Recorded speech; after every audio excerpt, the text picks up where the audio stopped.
Kasus harian di Kasus kematian kasus positif virus corona di Indonesia tembus 200.000. Berdasarkan data yang dihimpun Satuan Tugas Penanganan COVID-19 per hari ini 8 September, terdapat penambahan 3.046 kasus. Assalamualaikum warahmatullahi wabarakatuh.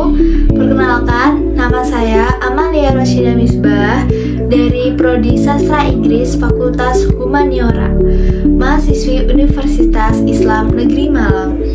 Video ini saya bikin untuk memenuhi tugas PPAK.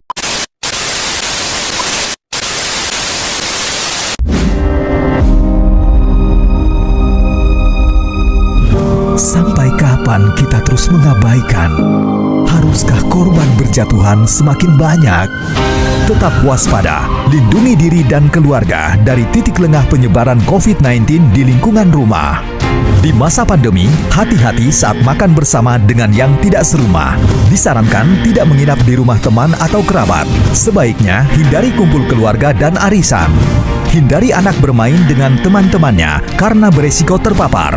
Tetap patuhi protokol kesehatan ketika orang lain datang ke rumah, seperti saat memanggil teknisi, tukang pijat, atau bahkan asisten rumah tangga yang datang dan pergi. Pakailah masker dan jaga jarak saat belanja ke pasar atau di pedagang sayur. Selalu terapkan protokol kesehatan dimanapun berada. Jangan lengah, karena virus ini sudah ada di sekitar kita. Waspada penularan, stop penyebaran. Berdasarkan tema yang telah ditetapkan, yakni protokol kesehatan 5M dan pentingnya vaksinasi pada zaman saat ini. Sebelum kita membahas apa itu protokol kesehatan 5M, kita akan sedikit menjelaskan tentang coronavirus atau yang kerap juga disebut dengan COVID-19. Jadi COVID-19 sendiri ini muncul pada tahun 2019 yang kemudian melebar luas hingga seluruh dunia dan akhirnya jadilah sebuah pandemi. Tapi bukan berarti kita harus pasrah dan berdiam diri. Walaupun kita tidak boleh panik, kita harus tetap berjaga-jaga dan tetap siaga. Penyebab virus corona sendiri ini bisa kita kurangi loh. Apakah kalian tahu? Ya, benar sekali, dengan cara kita menjaga kesehatan kita. Namun tidak cukup untuk hanya menjaga kesehatan kita, yaitu ada hal lain yang harus kita jaga, seperti 5M ini. Mari kita simak berikut ini apa saja 5M itu. Oke teman-teman, jadi M yang pertama adalah memakai masker. Mari kita simak bagaimana cara menggunakan masker yang baik dan benar. Yang pertama, gunakan masker yang masih baru, tentunya yang steril dan sesuai dengan standar kesehatan. Gunakan masker ini hingga menutupi hidung, mulut, dan dagu secara rapat. Canda guys, nggak rapat juga, maksudnya pokoknya hingga tertutup. Kan ada tuh orang yang memakai masker hanya sampai hidung doang, atau hanya ditaruh di bawah dagu, dan itu sangat-sangat tidak baik karena dapat menyebabkan virus-virus tadi itu menempel pada masker yang ada di bawah dagu kita.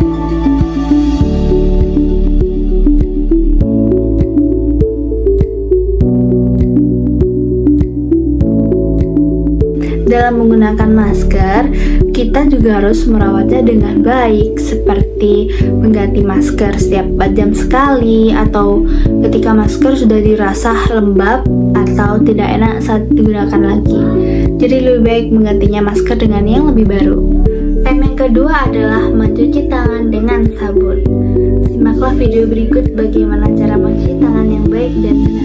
Cara mencuci tangan yang baik dan benar, gunakanlah air yang bersih.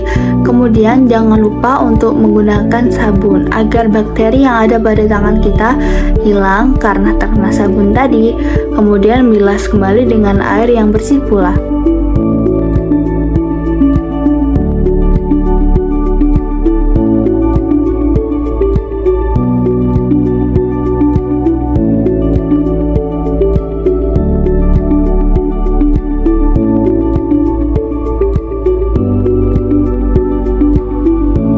kalian berpergian untuk selalu membawa hand sanitizer agar melindungi tangan kalian dari kuman-kuman, terutama ketika kalian setelah memegang suatu benda, contohnya seperti ganggang pintu atau benda-benda yang ada di sekitar kalian yang lainnya. Dan M yang ketiga adalah menjaga jarak. Tahukah kalian, batas minimal menjaga jarak adalah 1,5 meter hingga 2 meter.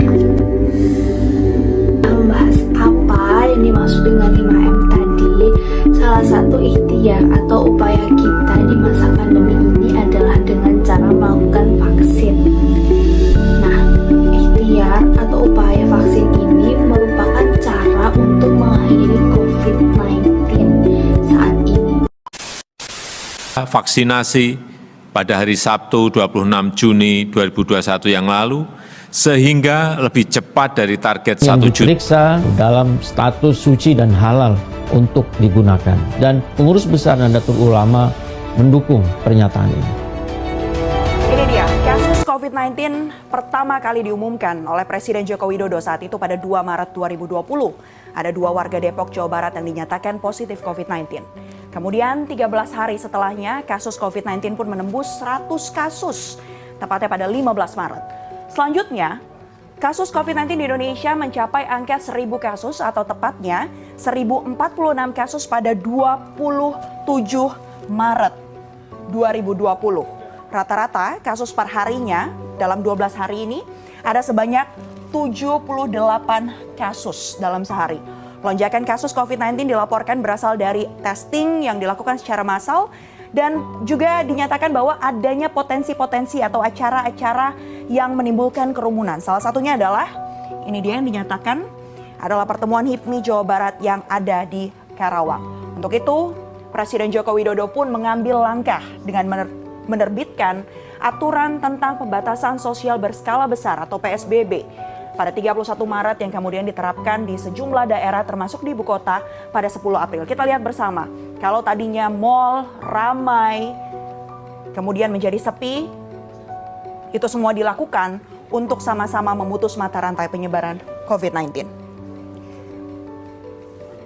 Selanjutnya, kasus COVID-19 di Indonesia mencapai 100.000 kasus, dari 1.000 menjadi 100.000. Ini berlangsung tepatnya 100.303 kasus, yakni pada 27 Juli. Jadi dari 27 divaksin. Minimal dosis pertama. Asosiasi Pusat Perbelanjaan menyambut baik ide ini. Meski selama PPKM level 4, mal tidak diizinkan beroperasi penuh. Mengapa dengan divaksin kita tidak hanya melindungi diri kita sendiri, namun juga melindungi keluarga kita yang kita cintai, serta melindungi masyarakat yang berada di sekitar kita. Lalu, apakah vaksin ini aman untuk negara kita sendiri? Jawabannya adalah tentu. Pemerintah telah menyiapkan vaksin yang paling aman untuk negara Indonesia berdasarkan saran dari WHO, ATAGI, serta ahli Badan BPOM Indonesia sendiri. Dan untuk mendapatkan hasil yang maksimal, hendaknya kita melakukan vaksin sebanyak dosis 2 kali dalam waktu yang tertentu. Nah, setelah kita melakukan 2 kali dosis vaksin dalam waktu yang tertentu, akhirnya terjadilah antibodi dalam diri kita sendiri ini, akhirnya menjadi kekebalan tubuh kita ini menjadi lebih kuat.